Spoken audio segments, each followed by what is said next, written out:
এই যে এখন আমাদের এই যে হাই স্ট্রিট এরিয়ায় এসে গেছি। এখান থেকে গিয়ে আমরা বাস ধরবো, বাসে করেই যাব। এই যে হাই স্ট্রিট আমাদের।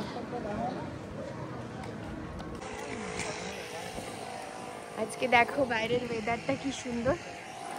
আর এখন আমরা যাচ্ছি। আজকে আমার বর একটা এক্সামে পাশ করেছে, তো এগুলো অফিসিয়াল যেসব সার্টিফিকেশান এক্সাম হয়, তো সেই এক্সাম ছিল, আজকে পাশ করেছে। সেই খুশিতে আমাদেরকে আজকে খাওয়াতে নিয়ে যাচ্ছে। এই যে হচ্ছে প্রিটি গার্ল আনা রয়। তো আমরা এখন যাচ্ছি ফেলথামে। তোমাদের সাথে আমি আগেও একটা ব্লগে শেয়ার করেছিলাম, ফেলথামে শের খান বলে একটা রেস্টুরেন্ট, যেখানে আমি একবার ফটোশ্যুটের কাজে গেছিলাম। তো তখন তোমাদের বলেছিলাম যে অর্পণকে একদিন ওখানে নিয়ে যাব, ওর ভীষণ ভালো লাগবে। তো আজকে সেখানে যাচ্ছি, ওখানে আমরা গিয়ে খাওয়া দাওয়া করব। ওই রেস্টুরেন্টটা ইন্ডিয়ান স্টাইলের খাওয়া দাওয়া বেশ ভালো পাওয়া যায়, আমি সেদিন দেখেছিলাম। তো আজকে ভাবলাম অর্পণ এক্সামে পাশ করে খুশি আছে, আর ও একটুখানি মোগলাই টাইপ ডিশ খেতে ভালোই বাসে, সেই জন্য ওকে ওখানে নিয়ে যাওয়া হচ্ছে। যদিও ট্রিটটা আজকে অর্পণই দেবে বলেছে, তো যাওয়া হচ্ছে আমার চয়েসের এই দোকানটাতে। দেখা যাক অর্পণের কীরকম লাগে ওখানে গিয়ে। তো চলো, এখন বাজছে 8টা, কিন্তু দেখো ওয়েদারটা এখন সুন্দরই আছে আজকে। তবে ঠান্ডা আছে, একটু হাওয়াও আছে ভালোই। অন্যান্য দিন যেমন এখানে বেশ গরম পড়ছিল, আজকে কিন্তু বেশ ভালোই হাওয়া আছে। এখন যাচ্ছি, 12-13 ডিগ্রি টেম্পারেচার আজকে, ভালো ওয়েদার। তো চলো যাই, গিয়ে তারপর আবার দেখাচ্ছি। হ্যাঁ, এই যে এখানে বাস স্টপ আমাদের হাই স্ট্রিটের ওপর, এখানে বাস দাঁড়াবে। এখানে এখন এই দেখো নতুন এই দোকানটা খুলেছে পপাইস। এখানে কিরকম পাওয়া যায় জানি না, তোমরা যদি কেউ খেয়ে থাকো তাহলে রিভিউ দিও তো, তাহলে একদিন এখানে ট্রাই করে দেখবো কেমন লাগে। এটা নতুন খুলেছে হাউন্সলোতে। এখন এখানে আমরা বাসের জন্য অপেক্ষা করছি। আজকে এত হাওয়া দিচ্ছে, হঠাৎ করে দেখো কিরম বাজে ওয়েদার। একদিন পুরো সানি ডে থাকে, 27 ডিগ্রি টেম্পারেচার, পরের দিন 12 ডিগ্রি টেম্পারেচার, মানে যা তা অবস্থা। প্রচণ্ড হাওয়া দিচ্ছে আজকে আমাদের এখানে। হ্যাঁ, বাস আসছে। হ্যাঁ,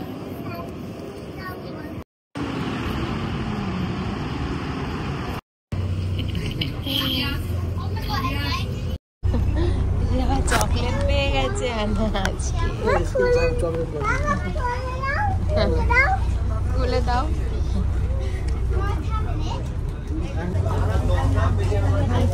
থ্যাংক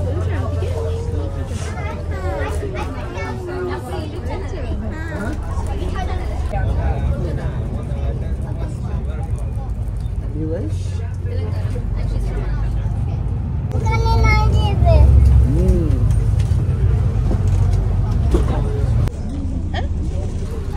অলরেডি গেল। আর হ্যাঁ, আজ বলছে অলরেডিতে গিয়ে আমার প্যাম্পার্স কিনতে হবে এখান থেকে। ওর অলরেডি থেকে প্যাম্পার্স কেনা হয়, ও জানে।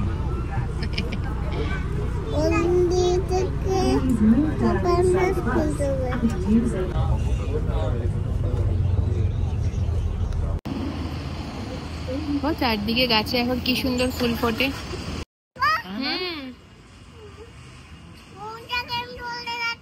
তাই কই মুন? ও হ্যাঁ, আনা তো ঠিক মুন দেখতে পেয়েই যাবে আমার মেয়ে। মুন সব সময় ঠিক দেখতে পেয়ে যায়। এটা হচ্ছে ফেলথাম হাই স্ট্রিট। এই এরিয়াটাতে বেশ দোকানপাট ভালোই আছে, জমজমাটি এরিয়া একটা, সুন্দর লাগে। আমাদের এখান থেকে একটুখানি হাঁটতে হবে এখন। আমার মেয়ে এখন মধ্যে জিঙ্গাল বেল করতে করতে চলো, তাই না? আস্তে আস্তে একটুখানি অন্ধকার নেমে আসছে। এবার আমরা হেঁটে একটু পরেই পৌঁছে যাব। 5 মিনিট মতো হাঁটা বাস থেকে নেমে। চলো, মুন আছে ওপরে, দেখো ওপরে। হ্যাঁ, হঠাৎ করে বেশ ঠান্ডা লাগছে আজকে। এই যে রাস্তাটা, এখানে একটা স্কুলও আছে। এখানটা থেকে দেখে মনে হচ্ছে যে ভেতরে এত বড় কিছু আছে, মনেই হচ্ছে না। রাস্তাটা এত শুনশান ফাঁকা ফাঁকা লাগে, কিন্তু ভেতরে যে জায়গাটায় ফেলতাম, এই যে রেস্টুরেন্টগুলো আছে, ওটা একটা পুরো মানে কি বলবো শপিং সেন্টারের এরিয়া। তো ওখানটায় গেলে বুঝতে পারবে, ওটা আবার জমজমাটি বেশ। হ্যাঁ, পুচকু ডগি একটা, তাই না? এই তো হ্যাঁ, এই তো ওইটা এসে গেছি। দেখো এই এরিয়াটা, এখানে কত গাড়ি রাখার, এটা পার্কিং।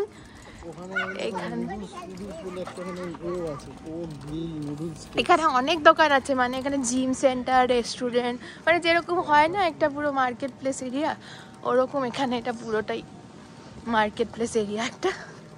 অনেক রেস্টুরেন্টই আছে, সব থেকে বড় রেস্টুরেন্ট এইটাই এখানে, যেহেতু এটা আর একটুখানি পাকিস্তানি রেস্টুরেন্ট এটা।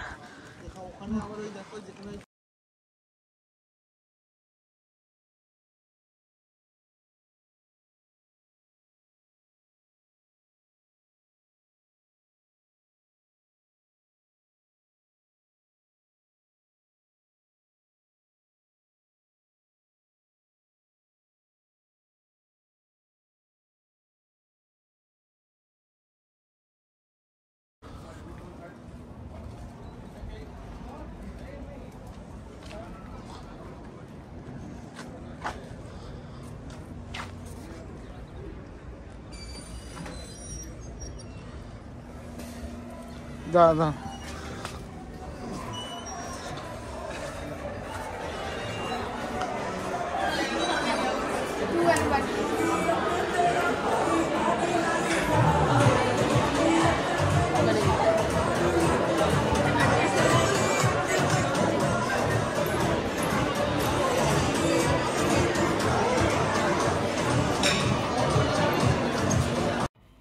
এই রেস্টুরেন্টটা তো তোমরা আগেও আমার ব্লগে দেখেছো। রেস্টুরেন্টের ভেতরের অ্যাম্বিয়েন্সটা তো প্রচণ্ড সুন্দর, এবং এরা ব্যাঙ্কোয়েট হিসেবে ভাড়াও দেয় রেস্টুরেন্টের একটা পোর্শনকে, যেখানে আমরা প্রোগ্রাম হয়েছিল, যেখানে ফটোশ্যুট করতে আমি এসেছিলাম।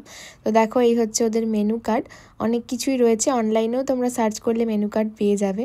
আর রেস্টুরেন্টে এসেই দেখো আমার মেয়ে কিন্তু আগেই থালা নিয়ে বসে পড়েছে। রেস্টুরেন্টে এলেই যেন ওর আগে খিদে পেয়ে যায়, কিন্তু এখন তো খাবার অর্ডার দেওয়ার জন্য অর্পণ চুজ করছে কি কি খাবার খাবে। আর এদের কিন্তু ডেজার্ট লিস্টটাও অনেকটাই বড়, তো আমি ততক্ষণ তোমাদেরকে মেনুটা ভালো করে একবার দেখিয়ে দিই।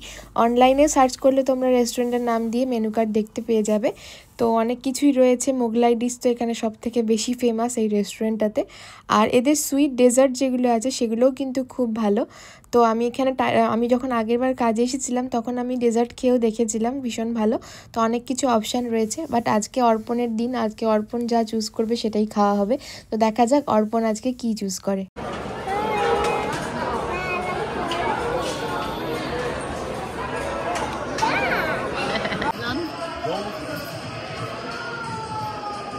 Rogan Josh, lamb or chicken? Lamb and lamb biryani. Lamb biryani. Any food or like drink?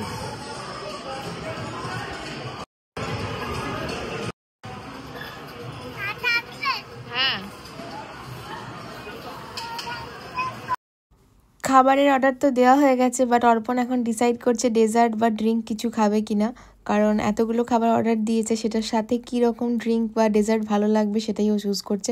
আমি তো ওকে বলে দিয়েছি আমি ডেজার্ট খেতেই পারবো না, এত কিছু খাবারের সাথে তো আমি মিষ্টি জিনিস খেতে খুব একটা পছন্দ করি না, আমার মেয়েও পছন্দ করে না, তো আমি মিষ্টি জিনিস বেশি খেতে পারবো না। তবে কোনো ড্রিঙ্ক জাতীয় জিনিস যদি অর্ডার করে তাহলেই আমি সেটা খেতে পারি। তো এখন অর্পণ ডিসাইড করে নিয়েছে কি ড্রিঙ্ক অর্ডার করবে। মেয়ের সাথেও সেটা কনফার্ম করে নিচ্ছে যে মেয়ে আর বাবা মিলে সেটা খাবে কি না। সো এখন আমাদের প্রথম খাবার চলে এসেছে, যেটা হলো চিকেন কাবাব। ওর চিকেনের একটা কাবাব অর্ডার করেছিল, যেটা একটু মাইল্ড স্পাইসি, যাতে মেয়েও সেটা খেতে পারে, কারণ আজকে মেয়ের যেহেতু কোনো ডিনারের খাবার নিয়ে আসিনি, আমরা বললাম তোমাদেরকে। তো মেয়েকে এখন আমরা বাইরের খাবার অল্প স্বল্প খাওয়াই, এবং রেস্টুরেন্টে এসে ও খুব এক্সাইটেড থাকে খাবার খাওয়ার জন্য। তাই আমরা প্রথমেই এই কাবাবটা অর্ডার করেছিলাম, যেটাতে স্পাইসি একটু কম দেওয়া আছে, আর সাথে এদের 3 রকমের চাটনিও দেওয়া ছিল, যার মধ্যে একটা ম্যাঙ্গো চাটনিও দেওয়া ছিল, যেটা আমার মেয়ের ভীষণ পছন্দ হয়েছে। তো সেই ম্যাঙ্গো চাটনিটা দিয়ে ও এই কাবাবটা কিন্তু খুব ভালোবেসেই খেয়েছে। আর কাবাবের সাথে স্যালাড তো অলওয়েজ দিয়েই থাকে, আর স্যালাড খেতে আমার মেয়ে প্রচণ্ড ভালোবাসে, সো স্যালাডগুলোকেও খুব খুশি মনে খাচ্ছে। আর এই ম্যাঙ্গো চাটনিটা দিয়ে কিন্তু এই চিকেন কাবাবটাও খুব ভালোবেসে খেয়েছে। আর একটা লস্যি অর্ডার করা হয়েছিল, লস্যিটা সুইট অ্যান্ড সল্ট মিক্স করা অর্ডার করা হয়েছে, যাতে মেয়েও সেটা খেতে ভালোবাসে। তো বাবা আর মেয়ের জন্য লস্যি অর্ডার করা হয়েছে, এবং সেই লস্যিটাও দুজনে খুব ভালোবেসে খেয়েছে। আমি জানি মেয়ে এতটা লস্যি তো খেতে পারবে না, তাই আমি আর নিজের জন্য অর্ডার করিনি, ওই জানি ওই লস্যিটা থেকেই মেয়ে আর আমি দুজনে ভাগ করে খেয়ে নিতে পারবো, কারণ মেয়ে এত বড় গ্লাসের লস্যি কখনোই খেয়ে শেষ করতে পারবে না। বাট তবুও ওর জন্য অর্ডার করা হয়েছে জেনে ও কিন্তু খুব খুশি হয়েছে যে আমার জন্য একটা লস্যি অর্ডার করা হয়েছে। তা এবার আমাদের মেন খাবারগুলোও চলে এসেছে। দেখো, প্রথমে এসে গেছে গার্লিক নান, মাটন রোগান জোস, মাটন ল্যাম্ব বিরিয়ানি, আর সাথে দিয়ে দিয়েছে রায়তা, আর এই যে 3 রকমের চাটনিও রয়েছে, আর আমাদের এখানে তোমার লস্যিও রয়েছে। এই এতগুলো খাবার কোয়ান্টিটিতেও কিন্তু বেশ অনেকটাই মনে হচ্ছে। মাটন রোগান জোসটা তো বেশ ভালোই স্পাইসি এবং অনেকটা কোয়ান্টিটিতে রয়েছে। আর এখানে গার্লিক নান অর্পণ আমার কথা ভেবে অর্ডার করেছে, এটা ভেবেই আমার ভালো লাগছে, কারণ গার্লিক নান কিন্তু অর্পণ খেতে খুব ভালোবাসে তা নয়, আমি কিন্তু গার্লিক নান খেতে প্রচণ্ড ভালোবাসি। ও বিরিয়ানি খাবে বলেই বাড়ি থেকে এসেছিল, তারপরে এসে হঠাৎ করে দেখলাম আমার জন্য আবার নানটাও অর্ডার করে নিয়েছে, কারণ জানে আমি নান দিয়েই খেতে বেশি ভালোবাসি। তো আমাকে বললো চলো নানটা তুমিও খাও, তোমারও ভালো লাগবে। তো যাই হোক, ফাইনালি ওর নানটা দিয়ে নিজেরও খেতে খুব ভালো লেগেছে বলে ও আবারও একটা রিপিট নান অর্ডার করেছিল। বাট আমার মেয়েকে দেখো, খাবার খেতে খেতে যার এত গরম লেগে গেছে যে আজকে বাইরে ঠান্ডা বলে একটু মোটা জামা ওকে পরিয়ে আনা হয়েছিল, বাট এখানে এসে সে কিছুতেই আর মোটা জামা পরে থাকবে না, সব খুলে ফেলেছে, খুলে জাস্ট টি শার্টটা পরে বসে খাবার খাচ্ছে। আর এই খাবারগুলো যেহেতু একটু গরম আর স্পাইসিও, তো হয়তো খেতে খেতে ওর গরম লেগে গেছে। যাই হোক, বিরিয়ানিটা ফাইনালি কিন্তু আমরা পুরোটা শেষ করতে পারিনি, কারণ দুটো নান খাওয়ার পরে আর সম্ভব ছিল না, বিরিয়ানিটা অনেকটা কোয়ান্টিটিতে ছিল। তো ওটাকে আমরা প্যাক করে নিয়েছি বাড়ির জন্য। এবার বাড়ি যাওয়ার আগে আবার তাকে জামা পরাতে হচ্ছে, বাচ্চা থাকলে যা হয় আর কি।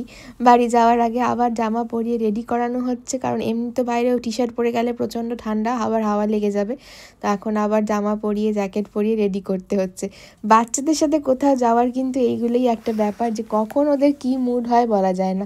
খাবার কিন্তু আজকে আমরা বুঝতে পারছিলাম না খেতে পারবে কি না, বাট সেই খাবারগুলো কিন্তু ও বেশ ভালোই মজা করে খেয়েছে। নানও খেয়েছে, চিকেনও খেয়েছে, ল্যামও খেয়েছে, বাট গরম লেগে গেছে খেতে খেতে এতই যে পুরো জামা টামা খুলে একদম বসেছিল। যাই হোক, ওর বাবা আবার যাওয়ার আগে একটু ভালো করে ওকে জলও খাইয়ে নিল, কারণ অনেক কিছু খাবার খেয়েছে, ভালো করে একটু জল টল খাইয়ে তারপর এবার বিল পেমেন্টের জন্য আমরা বলে দিয়েছি বিল দিতে। তো বিলটা ক্লিয়ার করে দিয়ে তারপর আমরা বাড়ির দিকে রওনা দেব। তো এই ভিডিওটা তোমাদের কেমন লাগলো দেখে অবশ্যই তোমরা জানিও। আর তোমরা যদি কেউ ফেলথামের এই রেস্টুরেন্টে আসতে চাও, তাহলে অবশ্যই ফেলথাম হাই স্ট্রিটের পাশেই একদম এসে অবশ্যই এখানে খেয়ে দেখতে পারো, এবং কেমন লাগলো আমাকে অবশ্যই রিভিউ দিও, কমেন্ট বক্সে জানিও। আর এই রেস্টুরেন্টের অনেক জায়গায় ব্রাঞ্চও রয়েছে, তোমরা যদি সেখানেও কখনো ভিজিট করে থাকো, তোমাদের কীরকম এক্সপিরিয়েন্স হয়েছে সেটাও আমাকে জানিও। তো বিল এসে গেছে, ওর বাবা বিলটা মিলিয়ে নিয়ে একবার ক্লিয়ার করে নিল। এরপর একটু মেয়ে আবার ডান্স করা স্টার্ট করেছে এখানে। এইবার আমরা বাড়ি যাব, আর যাওয়ার আগে তোমাদেরকে আমি অর্পণের রিভিউটা কীরকম লেগেছে সেটাও অবশ্যই শোনাবো, কারণ আজকে আমার রেকমেন্ডেশনে এখানে অর্পণ এসেছে। হ্যালো, আমাদের তো খাবার খেয়ে ভীষণ ভালো লাগলো। এখানে আসাটা একদমই খুবই ভালো ডিসিশন হয়েছে। ডিসিশন পরীক্ষার পরে এসে বউয়ের চয়েস তাহলে আজকে ভালো হয়েছে, মন হালকা করে পেট ভর্তি করে খাবার খেয়েছি। আর বেশ বিরিয়ানিটাও খুব সুন্দর, আর রোগান জোসটাও বেশ, ল্যাম্বগুলো খুব নরম, ভালো নরম, নানটাও ভালো, নানগুলো গার্লিক নানগুলো খুব, খাবার সবই ভালো। তো বেশ রেকমেন্ডেড, এখানে আসতেই পারে যাদের একটু। তাহলে ফাইনালি বউয়ের চয়েসটা ভালো হয়েছে বলতে চাইছো? অবশ্যই। এরকম লন্ডনের হাউস ডোয়ের কাছাকাছি আরো বিভিন্ন জায়গার এরকম বিভিন্ন রেস্টুরেন্টে আমরা মাঝে মাঝেই খাবার দাবার খেতে যাই। তো ফুড জয়েন্টগুলো দেখতে গেলে কোনখানে ভালো ভালো কীরকম টাইপের খাবার খাওয়া যেতে পারে, এরকম আইডিয়ার জন্য চ্যানেলটাকে লাইক, শেয়ার আর সাবস্ক্রাইব করে দিন। এখন প্রায় রাত্রি 10:30 বেজে গেছে। আমরা তো এসেই ছিলাম 8টা সাড়ে 8টার সময়, বাট তখনও ডে লাইট ছিল। এখন বাড়ি যাওয়ার সময় আস্তে আস্তে অন্ধকার হয়ে গেছে। এবার বাড়ির দিকে রওনা দিচ্ছি। সবাই তোমরা খুব ভালো থেকো, আর ব্লগটা কেমন লাগলো দেখে কিন্তু অবশ্যই ভালো লাগলে অবশ্যই আমার চ্যানেলটাকে লাইক, শেয়ার অ্যান্ড সাবস্ক্রাইব করে বেল আইকনটা প্রেস করে দিতে ভুলো না। আর আমার ফেসবুক পেজটাকেও কিন্তু অবশ্যই তোমরা ফলো করে নিও, আমি কিন্তু এরকম ভিডিও পোস্ট করতে থাকি সব জায়গায়, তোমরা নোটিফিকেশান তাহলে পেয়ে যাবে। বাই। হ্যাঁ, বাস ধরে নিয়েছি বাড়ি যাওয়ার